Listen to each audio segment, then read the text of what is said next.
in a race. I know. Ready to go. Athletes. Have to hold E back.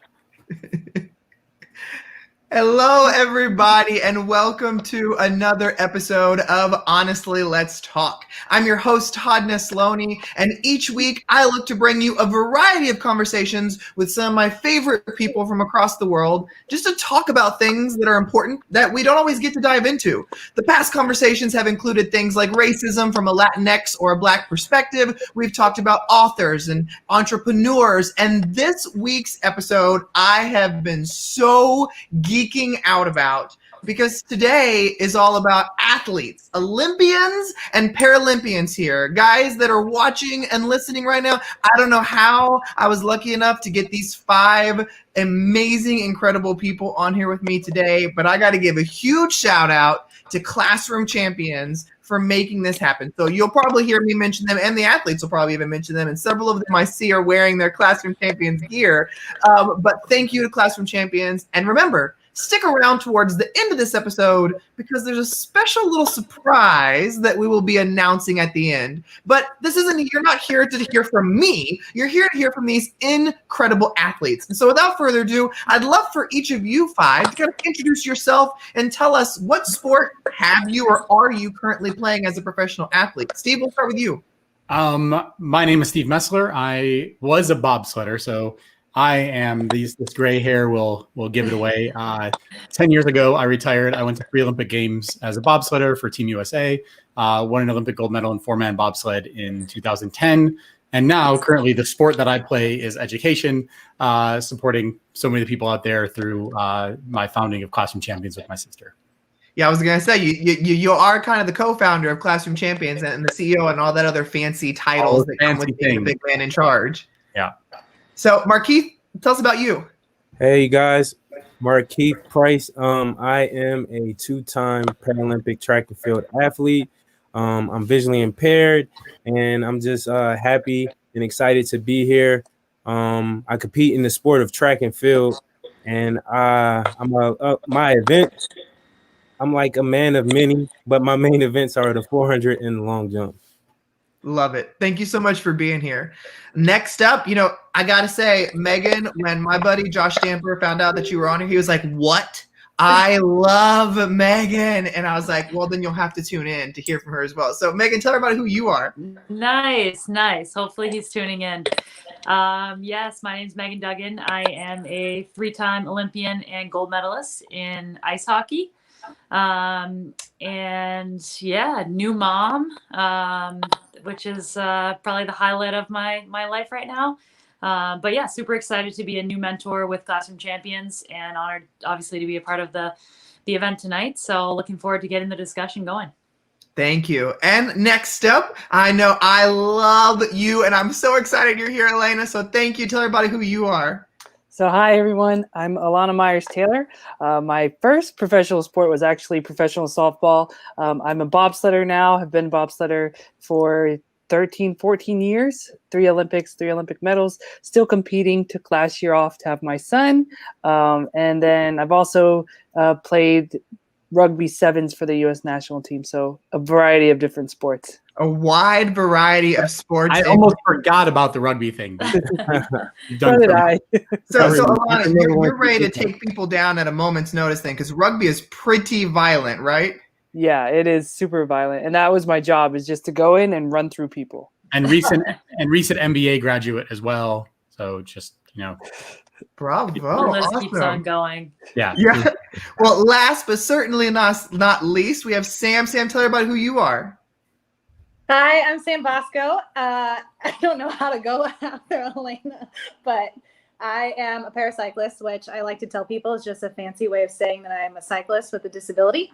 I've been with the national paracycling team, Team USA, since 2013, the year that I actually started my paracycling journey. Been racing bikes my whole life. I took a hiatus when I had surgery, and there were complications from the surgery, and got back into it when I was 26, I guess. I also have gray hairs, but we'll just not go there. I competed in the 2016 Paralympic Games, came back with 2 bronze medals, and plan on doing a whole bunch more. I got to tell y'all, I am just geeking out being here with all 5 of you today, just because I am so impressed by what you do. You know, I often joke with Steve, I'm not a sports guy. Like, I don't care about baseball, football, like whatever. My wife watches all of it. I could care less. But when the Olympics or Paralympics come on, I watch every single event. I am up. We record all of the events. It's like so addicting to me. So I'm super pumped to dive in. But you know, I want to start with just reality. And the reality is, you know, when we see athletes, we see people that we respect, we admire them for their accomplishment, but as you know, it's not always rainbows and sunshines in your world of high intensity. There's often times where you've got to handle a lot of pressure that's put on you by others, but also very much so by yourself as well. And when all that pressure is put on you and you're in sports, in these events where you're competing to be the top person, as you all know, it doesn't always happen. Sometimes you don't even make the podium. Sometimes you don't even make it to the finals. And that failure, I know, has to feel debilitating at times. So I'd love to talk with you, because I know a lot of the people who listen to these conversations are educators. And I know a lot of them right now through this pandemic and this virtual, online, hybrid, in-person teaching, they're feeling a lot of failure right now too. And so share with me a little bit, just kind of how do you handle the pressures that are put on yourself by others and you? And then how do you work when you fail? We'll start with you, Alana. Yeah, so it's a very good question. For all the teachers out there, I can't imagine what you're going through. I mean, my son's 6 months and we do virtual lessons for some of the therapies he has to get, and it is very hard. So I can't imagine what you guys are going through on a daily basis. So kudos for you guys for keep fighting the good fight. And then thank you everyone for doing that. But for me, try to look at those challenges and try and look at those quote unquote failures as not as much as failures. I try to look at them as learning opportunities. You know, things are going to be up and down and squirrely at times, and you're not always going to get everything perfectly. But if you can learn from whatever failure just happened, then you're going to turn it into a success. And that's the biggest thing I try to do. When I don't win a race, I try and look at that race objectively and see what did I do wrong and what could I do better, and then use that challenge or that failure to overcome the next one that's coming my way. I think that's great advice, and I love hearing you say that as well. So thank you. What about you, Markeith? I mean, when it comes to failure and just on a day-to-day basis, like I take things slow, and I know I'm a like sprinter and I'm like fast in my mind, but each day is another day for success for me, and so that's kind of how I look at it. And I also like what Elena said about basically just failure is an opportunity of like to learn. So it's not really failure. You're actually just learning, because there's so many times that things have happened to me just like in my life, or just as like I didn't mention this, but I'm visually impaired. And so that's what makes me a Paralympian. There's many challenges through that. There's many challenges through just me as an athlete. When I don't do good, I make a team, I don't make a team, and I just keep persevering. So the failure pretty much is a learning experience. And just for all those teachers out there, I would encourage them to just keep going and keep taking each day by day. I love that. Thank you. What about you, Sam? You know, I kind of am going to echo a lot. I feel like I heard the term once to fail forward, and I took that pretty to heart. I definitely try to see the failures as lessons, and honestly, I try to see them as, at least I tried, because there's trying and failing and learning from that failure and moving forward past it to be successful next time. And then there's not trying at all. And for me, I think the not trying at all is more of a failure than attempting something, not succeeding the first time, and then having to try again. I think there's a lot of growth in that consistently trying until you get it. And really, it makes the accomplishment that much greater. I feel like those low moments help with that high moment. I completely agree. It's one of those things where it sucks in the moment, but then afterwards, once you've worked through it, you're like, that happened for a reason. That failure led me to be better at this, or to work through this, or to deal with this. So I completely agree with you there. So thank you. Megan, you have quite the spotlight on you in addition to what you do in your sport. And so how do you handle failure, but also with such a powerful spotlight on everything that you're doing? Yeah, great question. I think for me, with all the different experiences I've had, or all the different goals I've set in my life, for me, anytime things get difficult, or I'm really feeling the pressure, or in a spotlight, I always have in my life my whys. Whether it's sport related or family related or personal. I always have that why, that thing that I come back to. We talk a lot with Classroom Champions, obviously, about goal setting. And that's one of the big things that we want to, talk to these students about, is setting goals for yourself, long-term, short-term, whether it's something you need to do that day, or, for me, when I was an 11-year-old kid, setting the goal for myself of, I want to win a gold medal in the Olympics. And then 20 years later, achieving that. So it's always, regardless of the experiences that we have, always having that why in the back of your mind. When things get difficult, why do I do what I do? Why am I waking up at 4 a.m. right now to trudge out through the snow, to go to the gym, to do what I do every single day? Why do I do that? So having that why, for me, I want to win a gold medal in the Olympics. In my personal life, it could be different. I want all these things for my son or for my family or whatever. So always having that why. And then I think, in times that I've failed, or when things get really difficult, I practice sometimes, just tangibly looking myself in the mirror. Sometimes I talk to myself in the mirror, why did that happen? How can you be better? What are you made of? What are you going to do now? And Steve and I have had this conversation a few times in regards to failures or difficult things. And one of the big things in my mind with my team's experience in coming up short of our ultimate goal of winning a gold medal multiple times is, you can't stay the same and expect a different result. And that's something that we've really leaned on. And these guys have all touched on it, obviously, in what they've said, in failing forward and having to learn and create an opportunity out of a failure. But you have to evolve, right? Mm-hmm. We all have to evolve all the time. And who are any of us if we don't experience roadblocks or have failures, right? That's how we grow. So for me, it's always, if you want a result, you have to go after it, and you can't stay the same and expect a different result. So I try to kind of think about that a lot too. I think that's great advice too. And Steve, you I think from this perspective, I think you, like Megan, you have the gold medal, but you didn't get it every year. So what failure's like and not getting there. And I'm sure you've had many of times in the bobsled where y'all crashed and burned. But you're also now running a nonprofit, which of course, like any organization that anybody's a part of, there's going to be mistakes that happen there too. You're also, like many on the panel, you're a parent, so I'm sure there's mistakes you could talk about there that you've learned through. But or no, maybe not. That one right every day, right? But what about you, Steve? How do you work through those difficult times? Yeah, it's been like, I'm sitting here listening to them, and I'm like, I can't beat what these guys are talking about. Before I jump into that, I just want to actually wish a well to Ashley Anderson, one of our Classroom Champions teachers. They're in the midst of the fires in Medford, Oregon right now. A lot of her coworkers, a lot of her students have lost their homes. So just a quick send of love to all of our friends in Medford, Oregon, and Ashley, we're thinking about you. Failures. Defining failure, I think, has been for me a really interesting path since leaving sport.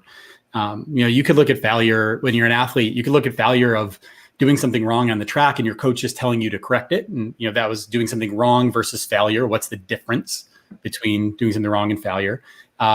We talk a lot about feedback at Classroom Champions. So how do you get the feedback? How do you learn how to take feedback, whether it's doing something wrong or whether it's failure?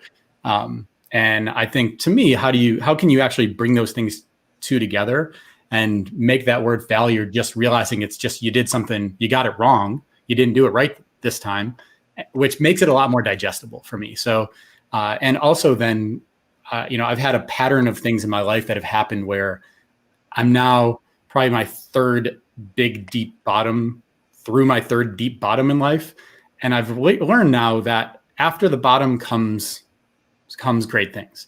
So early in transitioning from track to bobsled, I was a failure at University of Florida. I spent 4 years and I didn't succeed, and I basically wasted a scholarship for the track from a track team perspective. And I was sitting on my couch a couple of days out of elbow surgery, and I had a spark of bobsled from a coach who told me, and that was a low moment in my athletic career. I thought my sport career was over. And next thing I knew, I was on the bobsled team and 3 Olympics later and won a gold medal. And then, but in the middle of that was 2006, where we were, it wasn't if we were going to medal, it's simply what color medal we were going to get. And we got 7th place. And that was a terrible bottom low point. And I then was able to learn from that. And that mistake that we made, the mistakes that we made that caused us to get that placing, all of a sudden I was able to correct those things and get feedback and look in the mirror, like Megan said, look in the mirror and say, all right, like, how do we get here? Analyze it. And then we win a gold medal the next Olympics. And then just last year, I cratered myself and found myself, struggling deep in depression, and from work, from just stresses of life, and doing the work I do in the Olympic Committee and other things that just were just so much that I had a hard time handling those things. And when I analyzed it and got through it and, found out that I can do better and I can figure things out better myself. So for me now, failure has become, I look for it better than I actually ever did as an athlete, because I really, really realized that from failure, I personally have found success. So I think if everybody can learn from that, then they can do something with it. Well, and I appreciate you sharing that, Steve, too. So thank you. And, people listening today may be listening and go, okay, I've heard them say this Classroom Champions thing like 3, 4, 5 times. What the heck is this? And so for those of you listening that haven't heard of it before, Classroom Champions is a social emotional learning program. I was lucky enough to be a teacher in the program when I was in the classroom. I got to be a principal with teachers in the program. There's lots of social emotional learning programs out there. As an educator and a principal, and now for a state association, I have seen many of them. But the reason I have from the start been obsessed with Classroom Champions is that it is led by athletes like you 5. And you guys, y'all pour into the kids. You create these specialized videos for them. It's not a canned thing that everybody gets the same thing. I still remember, and I know Steve remembers too, my first year, I had a Paralympian Joshua Sweeney. And I talk about him in all my presentations that I do because it was that impactful. We won a video contest. He got to come to our school for the day and pour into my kids after they'd been learning from him all year. It was the same year that they won the gold at the Paralympics in Sochi, Russia. So it was like one of the coolest experiences of my life. And that photo that was taken by somebody from Class is one of my favorite photos that I have. I was taken by somebody at your school. We didn't have, we were not big enough to have somebody there. It was amazing. And so, I'd love to really quickly, you're all involved with Classroom Champions. And so I want to start with you, Sam, kind of why do you like pouring into kids with these kind of social emotional learning skills? Like, what's in it for you? Why did you want to be a part of it?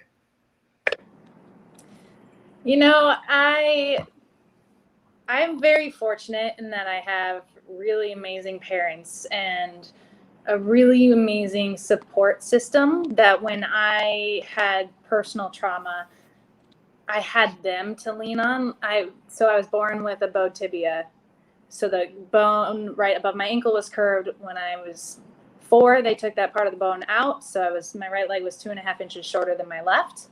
And then at 11, I had a limb lengthening surgery that went wrong. So I ended up spending 3 years on crutches, and I have permanent damage to my right leg as a result, including my right leg being an inch shorter, my ankle not moving, nerve damage from my knee down. And it was really traumatic. And I was in such a pivotal growth and emotional age to learn that kind of thing and to have to go through that. And so for me, if I didn't have my parents, I wouldn't be nearly the person I am today. And so I think that, like, for me, there are other kids that are going through trauma. There's kids now, especially this year, that can't leave home because of the pandemic, that are struggling and maybe in an unsafe environment, or kids that aren't getting enough food or something in their life that's not necessarily healthy for them, pandemic or not. And so to be that person that kind of helps them grow and gives them that support if they don't have it. Yeah. I can't put that into words. Like, I'll keep doing this for as long as I can. I love that. Well, and I know you five may not hear it very often, but I will tell you, as a teacher who taught kids where an athlete poured into them, and as a principal when I got to watch multiple classes, the days leading up to their Google Hangout or their Skype with y'all, that is all they talk about. The days after, that is all they talk about. When they make things, their teacher comes to me and go, do you know they don't even want to take this home to their parents? They don't even care if I see it. They want to know, can we take a picture and send it to our athlete? I feel like I want to just like apologize if it's all they're talking about for 6 days. Like, don't you have math, science, and other things? Well, but it's such a cool thing, because what I've found too is the kids who love this the most, they're not your traditional obsessed with athletes kids. That's what's so neat about this, because for them, it's even more than the fact that you're an athlete. It's that you're somebody who's taking time to personalize content for them. Like, for a kid, that means the world. It doesn't matter if you have a gold medal, if you've never even made it to the Olympics. They don't even care. They're like, oh, you play a sport, you do something cool, and you want to talk to me in my class? Yes, please keep coming back. And so, Megan, what made you interested in wanting to be a part of Classroom Champions? Yeah, I mean, such a great segue, Todd, because you almost took the words right out of my mouth. I think that being an athlete and evolving, through my time as an athlete and having different experiences that I've had, and you hear it a lot, especially now in sports, is that like more than an athlete mentality, right? And you see a lot of athletes these days that are speaking out about, social injustices or, racial injustices and everything that's going on in the world right now. And people look to athletes, right? Athletes have these big platforms that, we have the opportunity to speak out, to make change. I was a part of a fantastic group of women that made some change in our program in regards to gender inequalities in hockey. And so I think that more than an athlete mentality really speaks to, I know I'm imagining everyone on this call and a lot of the athletes that I've worked with. So this is just another layer of it, right? Being able to have the platform and have the opportunity to empower children to change their lives, to give them something to look forward to, as Sam mentioned, not only during the pandemic in such a difficult time, but kids that are struggling and they look to school and they look to their teachers and they look to these mentors to really, to teach them and to show them and to lead them. So having, I think of it as an opportunity, being so lucky to be in a position to impact children, our future. These kids need us, right? And so to be a part of Classroom Champions and to be able to have an impact on these kids that you have just spoke about, it's an honor. It really is. It's an honor. And I had the opportunity a couple weeks ago to sit on the call with a lot of the teachers for this year, and just that, to me, I'm a new mentor, and this is all new to me. That was one of my greatest mentor moments yet.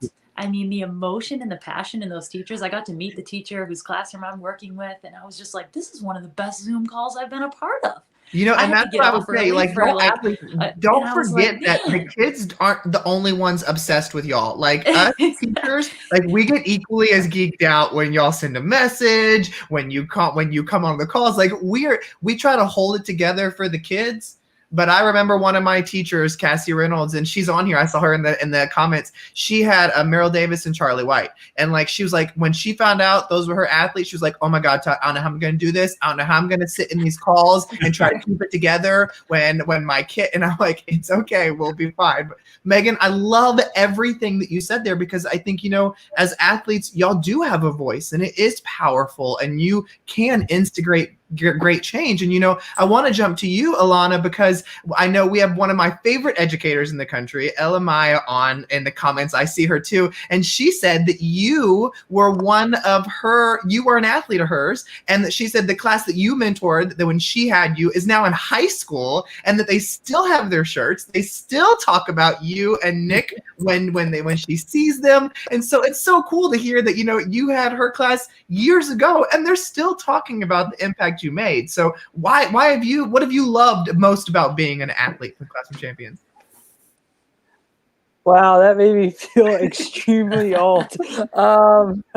We were actually living in Arizona at the time, so it was really cool from that perspective to go into a classroom that we had been sending videos to and communicating with so much, and to be able to go in the classroom and meet with all the kids. Like, for me, that goes back to what Megan talked about your why. Is why do you do what you do? And for me, that ability to touch other people's lives is huge. That ability to have an impact on a child, and to think that maybe I could help in some small way with their development or their confidence or their self-esteem, anything is part of my why. And I feel like it makes me a better athlete, having been involved with as long as I have. Obviously, they're in high school now.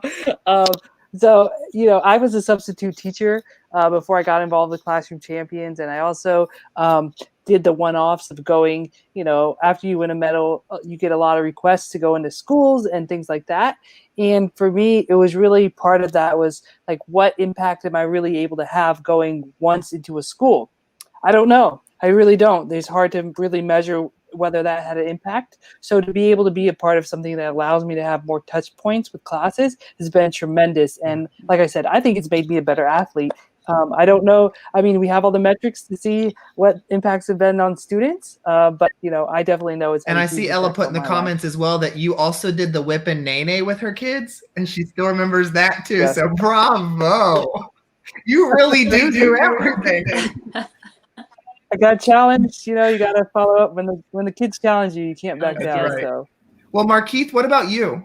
Oh man, it's amazing. That's all I can say. No, I have a lot more. You guys said a lot of great things. For me, I just want to start off by saying I get excited. Just the fact that they're excited to see me. I'm excited to see my classroom champions and just like the classes that I have, the kids talking to the teachers. But my why is support. Sam said it. I was born with something called optic nerve atrophy.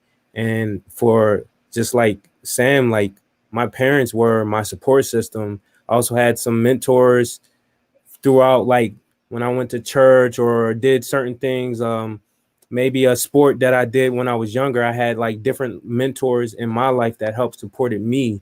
And so that support that was given to me is the same type of support that I would like to give to others. And so basically, if I can inspire, if I can motivate, if I can help someone to believe in themselves, just one.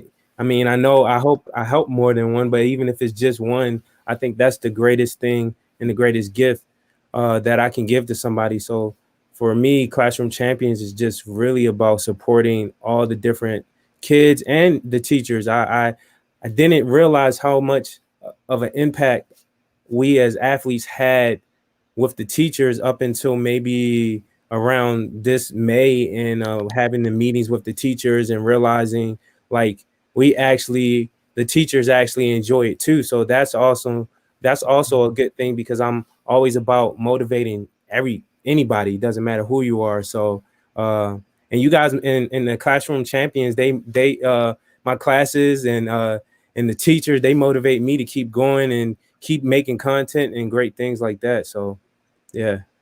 Well, and Steve, many people don't know this, but you actually led the very first session I ever had with anything with Classroom Champions. I found out about Classroom Champions from a website called Skype in the Classroom, and I was on there as a teacher, and it was like, hey, do you want to Skype with an Olympic gold medalist? And I was like, yes, please. And so I got selected by clicking the button, and you came and did a goal setting lesson with my class. And from that on, I was hooked. I was like, tell me more about what this is. And so you have been involved with it also from way behind the scenes and getting to watch it all. So what do you love most about being a part of this? I mean, I would say the people on the screen, which include Paralympians, Olympians, and teachers. I started this with my sister, and it was, going into my last year of competing and going in 2010. And it was basically because I was tired of the school visit, the classic school visit that we've all done. Whether we were an athlete, the athletes who are on here, welcome back, Megan, by the way, the athletes who are on here, or the educators who are watching. And I was tired of the school visit. I was tired of going in, giving a talk. Maybe it was relevant, maybe it wasn't, to the teachers in the room. I was tired of leaving and never seeing those kids again and having no idea if anything I said or did made a difference. And that's the experience that draws all the athletes, from whether it be the 200 athletes that have volunteered with Classroom Champions, over 200 that are Olympic and Paralympic medalists like we see here, or hopefuls who are working and like putting in every single ounce that they have into trying to get there. Just like I watch people like Ella and Ashley and others that are I see in the chat, and Lori, who put in single thing they have into their kids. So there's this parallel between teachers and athletes to the goals that we have and the way that we do that. I know teachers, I know you guys go home and think about your kids. You wake up and you think about your kids. You can't get your kids out of your head. That's what it's like to be an athlete. You can't get getting better and improving your sport out of your head. It's what you do. It's what you're about. It's your fabric. And, we wanted to find, my sister and I was a teacher myself. Our parents were teachers. My sister was a teacher and then went and got her PhD in education because she wanted to improve the system. And I feel like that's what we're doing. We're helping, over the last 10 years, we've evolved this thing into now what I would say, I would honestly say, I think our SEL curriculum is the best thing out there right now. We've been COVID. Thank you, Todd. Means a lot for you. Our Mentorship Plus program has been COVID proof for a decade. So, we've been showing that people like Alana can create relationships with massive groups of kids, not just 1 or 2 or 3, but 30, 100, 300, 500, where these kids feel like they are connected to these people. And the teachers feel like they're connected. And then the teachers feel like they're connected with each other. And then over the years, we've evolved just like an athlete, just like you. I would hone my push technique. I'm here, my home in Calgary in Canada, where I moved in 2003 to Canada to train. And, 3 miles away is the Olympic push track and the ice push track, where I'd go in and hone those skills every day. And I feel like that's what we've done at Classroom Champions, where we've listened to teachers. As you know, Todd, you've been involved in a lot of our summits in the spring. Every spring, we sit down with the teachers and go, okay, and you've heard this, and all the athletes who have been to these things have heard this from my sister and I, which is, if you don't tell us what we're doing wrong, you don't care. Right. And when you give teachers that permission to give critical feedback, just like us athletes, we believe if our coaches aren't telling us what we're doing wrong, we think they've checked out. So we've built Classroom Champions. Like you said, we built it with athletes, but we've built it with teachers and athletes. And now I'm so proud of what these guys are doing. And Alana said, we see the numbers, we see the metrics, we see, improvements in various SEL components, whether it's empathy or communication skills, or decreases in bullying, or academics, improvements in grades and attendance and behaviors. But even more importantly, I think for me, is like we change teachers' perceptions. And if you can change a teacher's perception about themselves, then you change their perceptions about their students. And then whether they're in Classroom Champions or not, for the rest of their career, they have a different mindset. They have an Olympic gold medalist mindset who thought she could be powerful enough to change the way that women in sports were paid. They have a mindset of a woman who thought that, she could come from softball and become the first Black American athlete to win multiple Olympic medals in the Olympic Games. Like, these are the kinds of people that we want teachers and kids to go. And I could go on and on. I'll stop Oh, there. I know you could, Steve. I've been around you. I know you're a good talker, but I could listen to you. I'm all excited. day. I'm just excited about what, Todd, you were there in Los Angeles with us in the fall to help build what's on there now. Well, and you know, and I don't take talking about different organizations very lightly. Like, there's not a ton that I will talk about as much as I talk about Classroom Champions, just because it's not just something that I read about and I was like, oh, this sounds really cool. Like, no, I lived and breathed the program as a teacher and a principal. And I know I've said it multiple times tonight, but U5 athletes, I don't think you'll ever truly understand the impact that you're having on kids. Just like I don't think educators, we never really truly understand the impacts we have on kids either. But y'all are changing lives. And, you know, this episode today is about being athletes too. And I'd love to kind of wrap up this conversation before we have a big announcement and everything that we're going to do at the end that Steve's going to head up. But before we do that, I'd love for you to tell people, what is something that you wish more people knew about what it's like being a professional athlete in the spotlight? We'll start with you, Markeith. We'll start with you. Oh man. Okay.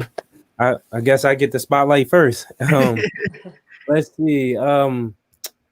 Something that I would like people to know about being an athlete is I think people know that we work really, really hard. So I guess that's a hard question. Hold on. I'll come back to you, Markeith. I'll let you think on it. I actually okay. Well, we'll jump over to you, Sam. What about you?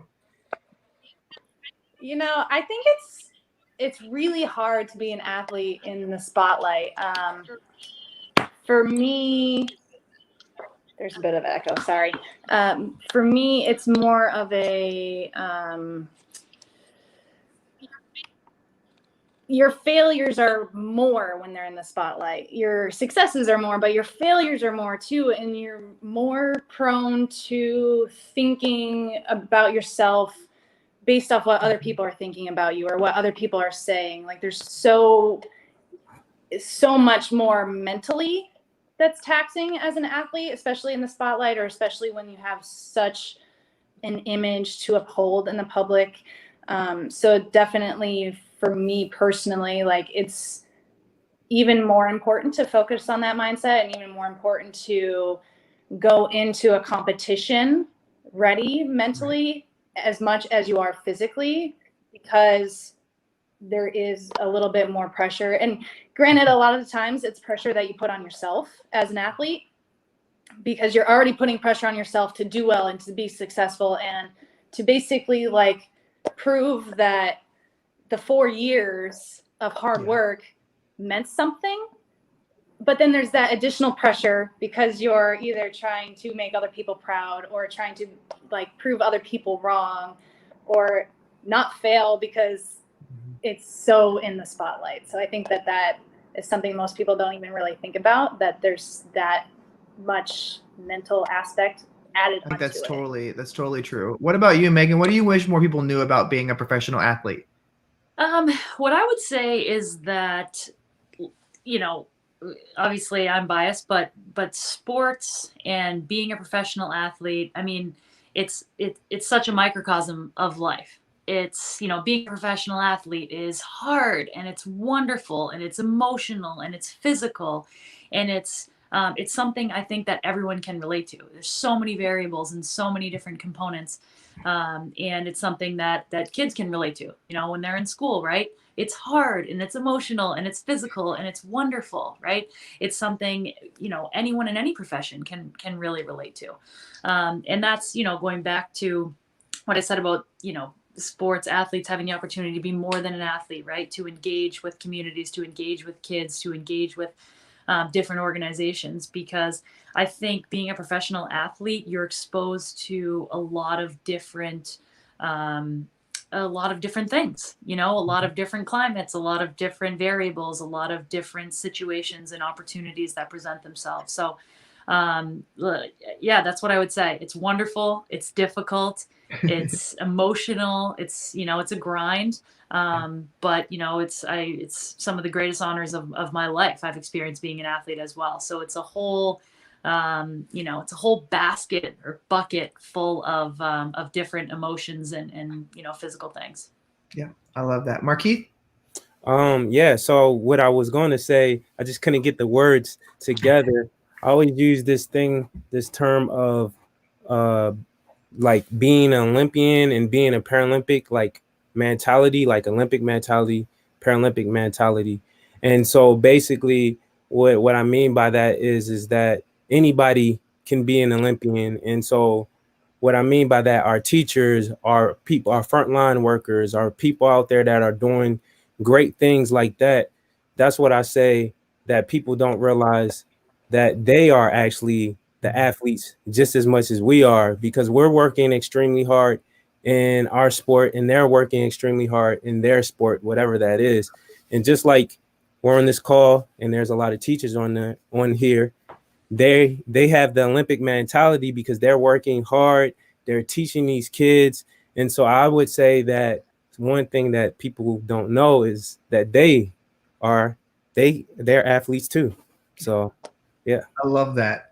And see that was worth me coming back to you, because that was so good and well worded. So thank you, Markeith, for saying that. I think that a lot of educators, especially who are listening today, can really, I know for me, hearing you say that and hearing it from that side, I think it really connects with, everybody is working through their own sport right now, as long as they're giving it their all and showing up every day. So thank you for saying that. What about you, Alana?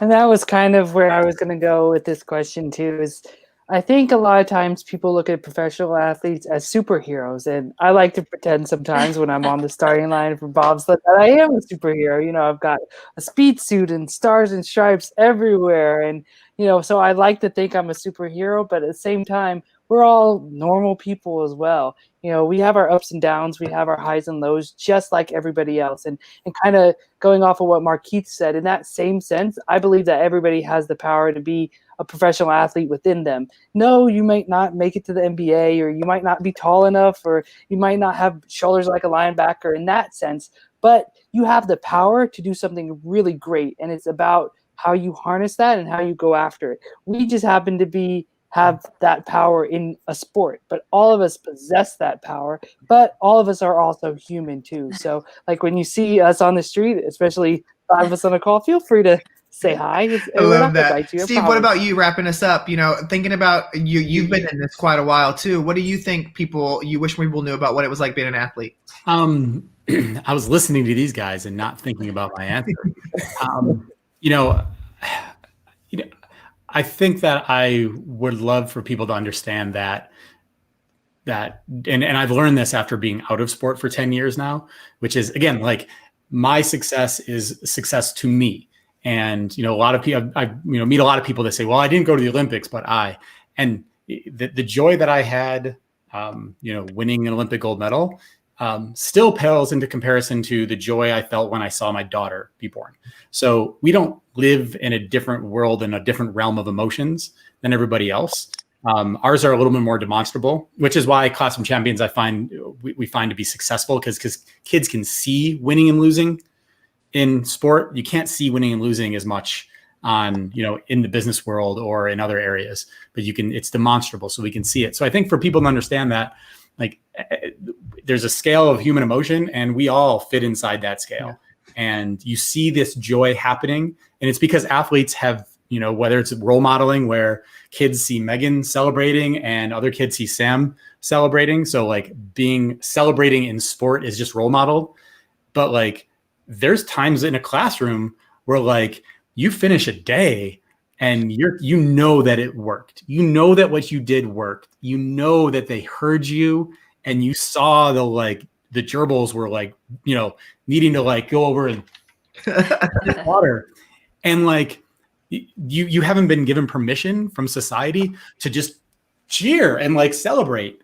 And, I think that's the thing, is like, that's what I wish people would know about sport, is like your professional job, the thing you do every day that you put everything into, you should, have the same permission to celebrate that. These 4 like incredible athletes. I mean, you're going to see Sam and Markeith on television this coming summer, next summer at this point now for Tokyo. They're going to celebrate, but like understand that you're going to have just as many successful days between here and there that they're going to have. Yeah. I love that. And before I wrap up with all my thank yous and everything, I teased this at the top of the episode, but Steve, I think there's a pretty big announcement that you kind of wanted to make here tonight. And what is that? Yes. So we have been recognizing that educators, all over North America have been, dealing with things that like they never thought they would. Administrators are going through decision-making processes that they're not trained to go through. They're having to figure things out that like no one's ever had to figure out before. And we all know that at the end of the day, our kids are experiencing trauma in a way that, we don't know what that trauma is going to bring. But all I know is that every single kid's ACE score, adverse childhood experience score, is up by at least 1 from March, which then is going to mean all kinds of negative things happening in the future for these kids, or increasing the possibilities. But we all know we can stop those things. So at Classroom Champions, we're respecting that. We've worked with some of our donors, and we're putting together and we're releasing out $1 million in scholarships to Classroom Champions programming for this year, which will reach hundreds of thousands of kids, millions of kids in that way. And tonight, we've given each of the athletes a different code, and those codes they're going to pop those up on the social media and in other places. And those codes will help any educator out there, no matter what school you're in, to take, almost all of the cost of Classroom Champions into that scholarship. So 90% of the costs from Classroom Champions are going to be carried by our donors at Classroom Champions. So if you're out there and you're a teacher or you're a principal or you're a district leader, either go to classroomchampions.org, or more importantly, check out one of these 4 guys on the Twitter, and they will put those things up for you. And this is something that I'm really, really excited about. And really, it comes from talking to educators and them saying, we don't know where our funding's coming from.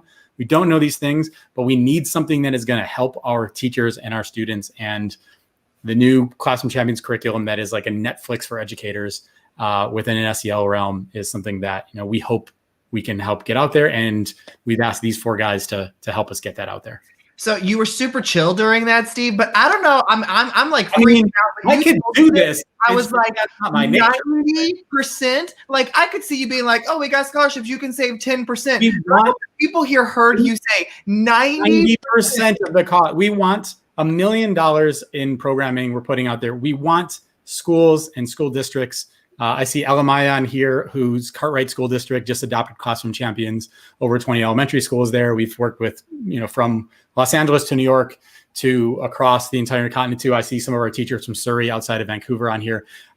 We want to drop the barriers to putting good things in front and getting into classrooms. We want to drop those barriers so that schools it's one less thing for schools to have to worry about, is the cost of these kinds of programs. There's costs associated with everything. We all know that. But we have some incredible people at Classroom Champions and donors that support us that are making this possible. Well, and I know this is a little competition too between the athletes. Oh. We've got 4 different codes here. We've got an Alana 2020, Markeith 2020, Megan 2020, and Sammy 2020. So when you go to sign up, use one of the athletes' code, because it's going to be a little competition too to see which athlete gets the most signups with theirs as well. But I got to say, I have been so blessed to have been a part of Classroom Champions. And thank you, Steve, for organizing these 5 incredible human beings to come and spend some time with me today on this little web series that I have. You all are incredible and are doing great work, and your kindness to pour into kids and educators does not go unnoticed. And so thank you 5 for being with me today on Honestly Let's Talk.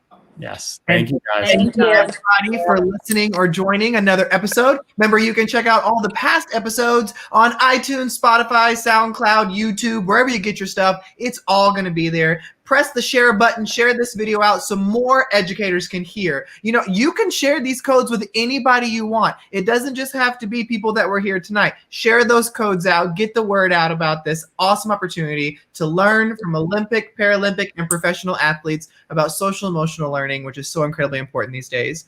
Well, join me again next week for a brand new conversation on Honestly Let's Talk. The conversation will be racism from an Asian perspective. So definitely join in next week.